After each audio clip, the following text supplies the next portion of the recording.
It always seems to be the season that goes by the fastest. We're talking summer and it's finally ready for us to enjoy. I'm Amy Freeze, and in the next half hour, we'll share with you some of the great getaway spots in our area. From reconnecting with Mother Nature right in the city to enjoying movie night under the stars and skyscrapers. We'll hit the road first by ferry to the beauty and bargain that is Governor's Island, to Long Island and Teddy Roosevelt's summer White House, then north to the Catskills for a visit to an alpaca farm and a resort experience that's a throwback to the season's simple pleasures. Plus, Broadway tickets are red hot this summer, but if you can't score a ticket to the biggest hit, we'll explore Hamilton's New York ties and current tributes.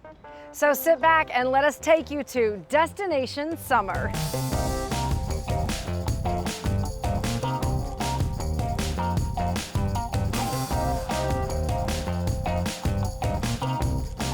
Summer means spending time outdoors, and arguably the best park in the world is a magnificent jewel that is the crown of New York City, Central Park.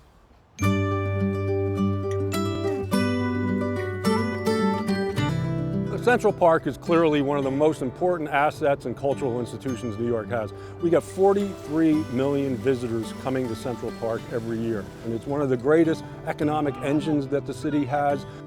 843 acres that covers 2.5 miles from north to south, Central Park, like New York itself, is a collection of enclaves, each with its own character. And once forgotten areas can be rediscovered, like the Hallett Nature Sanctuary.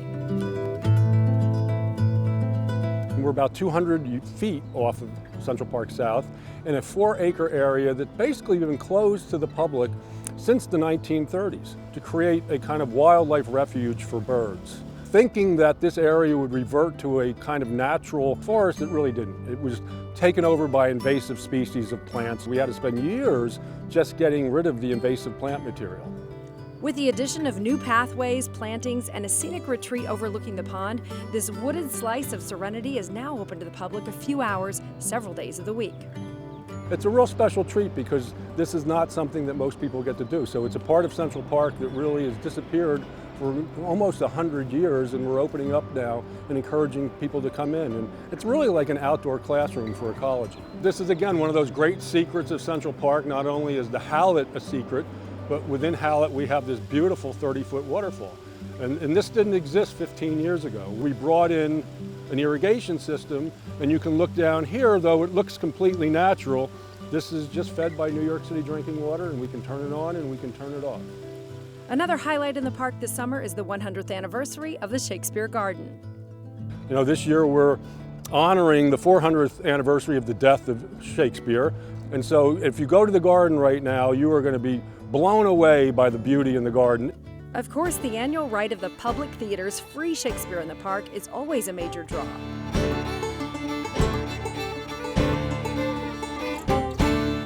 Held at the Delacorte Theater just off of 80th Street, guests begin lining up or laying down early in the day before the box office opens at noon. 2 free tickets are given out per person for that evening's performance. This is a really, really wonderful thing to do in the summer. It's free. You know, you get to see a show, you get to come out here in the beautiful park. I think honestly this is sort of an excuse to also spend like 5 hours just hanging out. This must be like our 11th or 12th Shakespeare in the Park, and we drive down from Connecticut every year. Every year it's worth it. I mean, I just think it's fantastic that they do this. We are on our week-long vacation, so we were told that it's something to do and a bit of a New York institution. I actually flew up from Florida to do this, and he and I met on the line 5 years ago, and we now meet up each year and line sit every year. So part of the fun is the line itself. Right. It's one of the best things about Central Park and New York.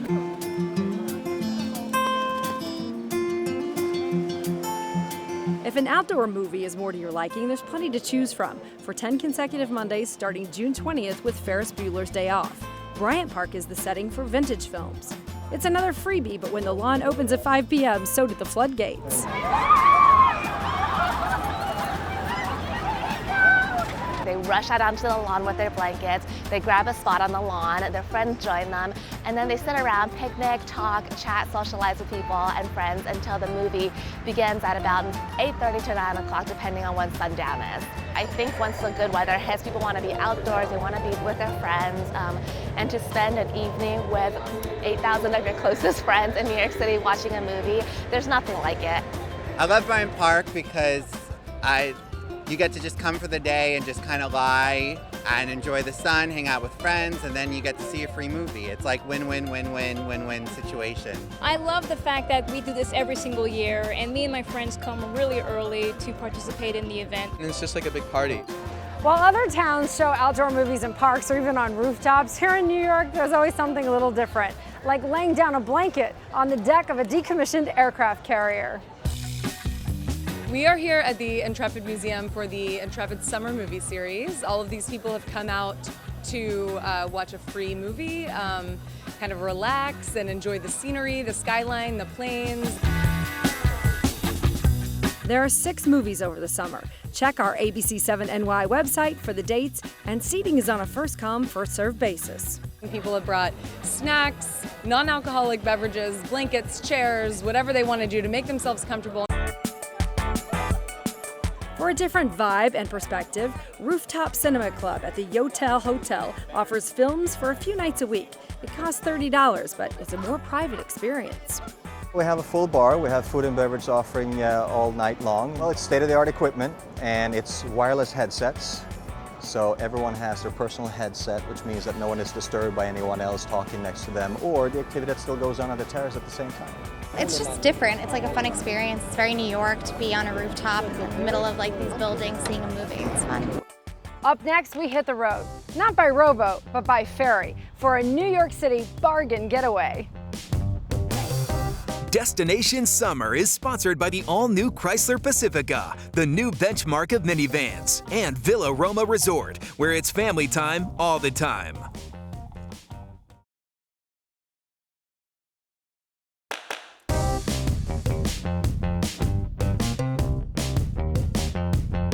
For some of us, a key ingredient to a successful summer outing is being near water. The good news is you don't have to go far from the concrete jungle to experience it. On Governor's Island, it is like a vacation paradise for New Yorkers. The ferry ride is free on the weekend mornings. The rest of the time, it's $2 round trip. Children are always free, and don't forget to bring your bicycle if you have one, because those ride free as well. Off limits for many years, the former military base, which dates back to 1811, is now a recreational paradise. There's a lot of space here. Governor's Island's 172 acres. We have hedges that you can wander through, sports fields, 5 miles of bike paths, and all of this is designed so you can get fabulous views of the Statue of Liberty, Lower Manhattan, and the harbor. So it's as if you went on a green vacation, but surrounded by all the blue space of the harbor, the sea, and of course the sky. It's just an oasis from the city. We ride bikes and bring a picnic and play on the playground, and it's a nice treat for them in the summer to come here. It's so much fun. It's so much fun. My kids and I, we used the free bike ride for 1 hour before 11 a.m., so that was awesome.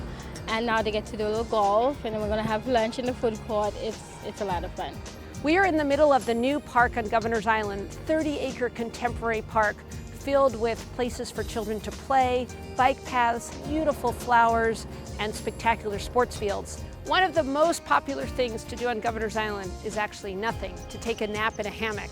Hammock Grove is actually a botanic grove, newly planted, 1,700 beautiful trees that we've planted on the island. They're all, of course, totally free, and you have spectacular views of the statue, play equipment, play fountains, movable chairs where you can take a nap, and of course, lots of food and things to see. I'm Brazilian, and the first time I visited this place, I came to New York many other times, but I never heard about this, and I thought it was fantastic. You have so much things you can do. You can play football, you can play just a bunch of sports, you can hang out with your friends. It's a great place because there are no cars, the kids can run free, and it's so close to our home, and it's not very expensive, and we have the most beautiful city views here. I just think it's really family friendly and ferry ride is fun, and you can bike everywhere. It's heaven. The kids can run around, they're free, it's quiet, it's lovely. Also new to the island, a 10-acre park made of recycled material called The Hills. It opens to the public on July 19th, a full year ahead of schedule. For a different island adventure, come with us to Long Island, Sagamore Hill in Oyster Bay. Thanks to a $10 million renovation, Teddy Roosevelt's estate looks as fresh as the day he moved in.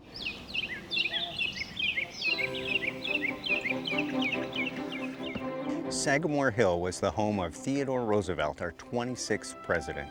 Built in 1884, it served as the summer White House from 1902 to 1909. Theodore Roosevelt would bring his staff up from Washington. He was able to visit with dignitaries here on the site. At the end of the workday, he would leave the business behind and be out on the grounds with the family, riding on horseback, rowing on the water, playing with the pets, playing sports with the kids.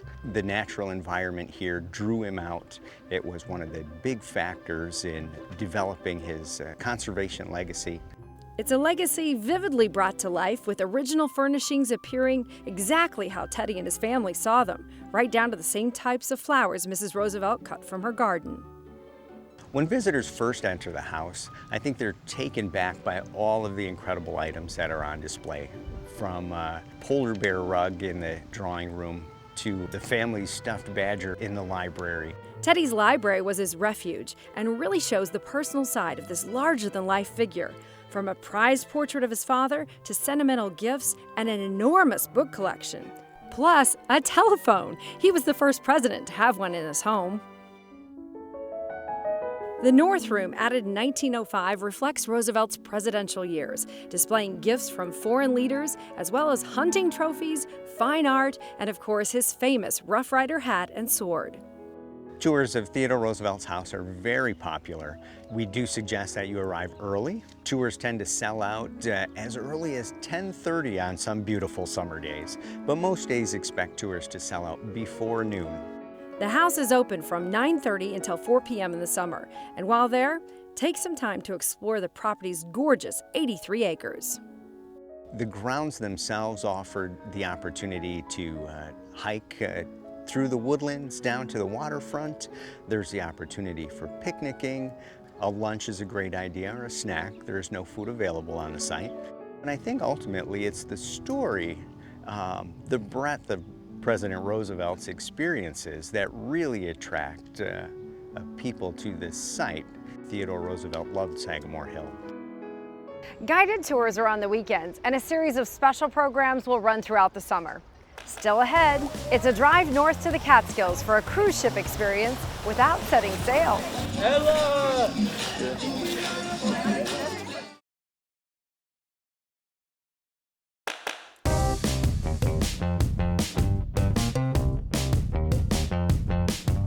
Okay, if you're a mom like me, a big rule of thumb is getting all the kids in a good mood to the destination. And one way to do that in style is, yes, a minivan. The new Chrysler Pacifica made headlines at this year's auto show.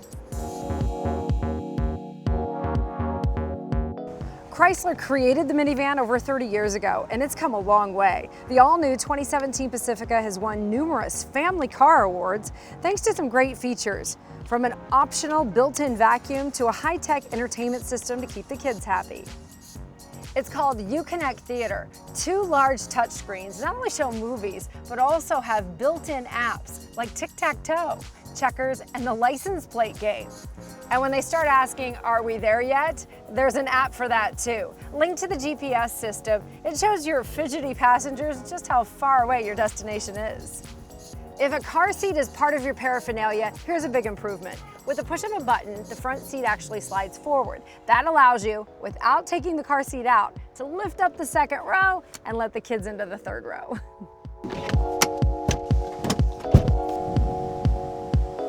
And their stow and go seating is a huge help for all the stuff you'll be transporting on the summer road trips. Okay, all set. Next stop is 2 hours north, the beautiful Catskills. We're ready to hit the road.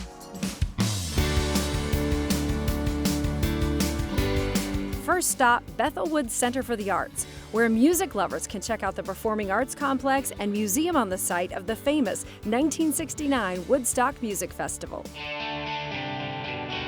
Multimedia exhibits will transport you back to the 60s. Then later, you can take in a live concert featuring big-name performers. Also in the area, if you're into horse racing, Monticello Raceway features year-round harness action on their half-mile track.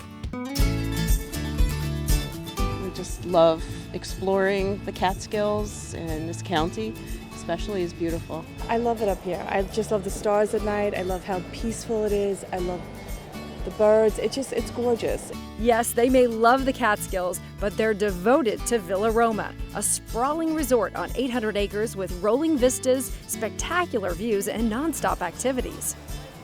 Villa Roma is a one-of-a-kind resort.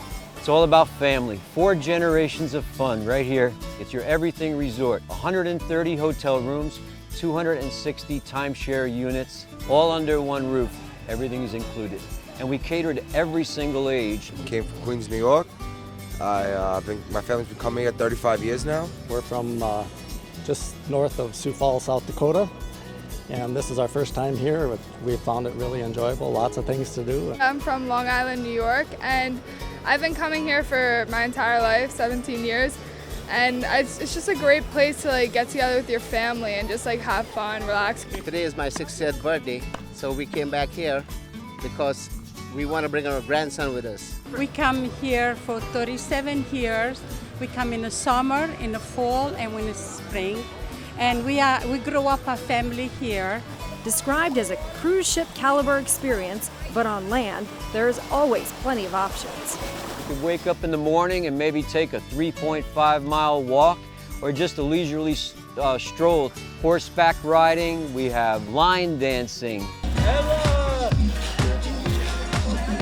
We have an adult hot tub, outdoor pool complex, go-karts on Monaco Speedway, bumper boats on our pond. Or how about going 18 holes on a course Golf Digest called a little slice of heaven? We pretty much do it all. And after a full day of activities, we can have a great show, live music, DJs. So many activities. I mean, this paint and sip party, we did line dancing, we played trivia, watched movies, heard concerts, comedians, music, dancing, foosball, billiards. I mean, you name it, we've done it. Unlike the beach, even rainy days don't dampen the fun with plenty of indoor happenings. And if doing absolutely nothing at all is more your speed, no problem. If you want to sit and relax, maybe by the pool or sit on a bench and read a book, your vacation is what you make it. We love laying around and reading books and having a good time and meeting new friends. It's very clean, serene, or it could be as wild as you want it to be. Just a stone's throw from Villa Roma is Rosehaven alpacas, literally a new breed of Catskill lovers who thrive in these mountains. The alpacas are from the Andes, so they're used to winter. Alpacas are herd animals. They're all green, so their food comes from the pastures. And every year the alpacas get sheared so they look like this. And we get bags and bags and bags of fiber. They are very friendly. They like to have their necks rubbed. And usually they're not quite this friendly, but Barbary is... This is a few samples of alpaca fiber. This is white and this is unwashed. Once they wash it in their mill, it'll come out this color white. So that's a gorgeous white yarn. You use all these different things for hats and socks and gloves and scarves and sweaters and rugs. We make all sorts of things. People in New York just really enjoy the handmade products. It's from here in the Catskills. So